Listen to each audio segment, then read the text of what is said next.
Tirupati. Just ఒక thanks giving గా వచ్చాను. సరస్వతి సినిమా అందరూ చాలా బాగా చూసి చాలా మంచి రెస్పాన్స్ అవుతుంది. దానికోసం ఒక థ్యాంక్స్ కోసం నేను వచ్చాను. అందరికీ చాలా థ్యాంక్స్. చూసిన వాళ్ళు ప్రతి వాళ్ళకి చాలా థ్యాంక్స్. చాలా బాగా జరిగింది ఈ రోజు. ఇలాంటి విషయం నేను అట్లా ఈ టెంపుల్ కి ఎన్నిసార్లు వచ్చాను, ఇంత బాగా దర్శనం నాకు ఎప్పుడు దొరకలేదు. బట్ ఐ థింక్ ఆయన పిలిచారంటే మేము రావాలి. సో దానికోసం చాలా చాలా థ్యాంక్స్. వస్తుంది, అన్ని వస్తుంది. మీరు చెప్తాను ఆ టైం. తెలుగులోనే చేస్తున్నాను. నేను తెలుగు అమ్మాయి కదా వచ్చేసారు. ఇంకేంటి తెలుగులోనే. దేవుడి దర్శనం కానీ ఫ్యామిలీతో వచ్చాం.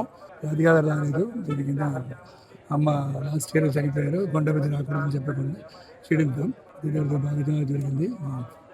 గొంతు పోయిందండి. సో దానివల్ల జాస్తి అవ్వలేదు. సో దర్శనం చాలా బాగా జరిగింది. ఏమి కోరింది దేవుడు అడిగింది అన్నీ దొరుకుతున్నామని జయంలో వస్తూనే చెప్తారు. మూవీ హిందీ పిక్చర్ నాది రిలీజ్ అవ్వకపోతుంది. 8th దాదికి షాదీని నేను నీతు సింగ్ గారు Kapil Sharma action picture 8th release అవుతుంది.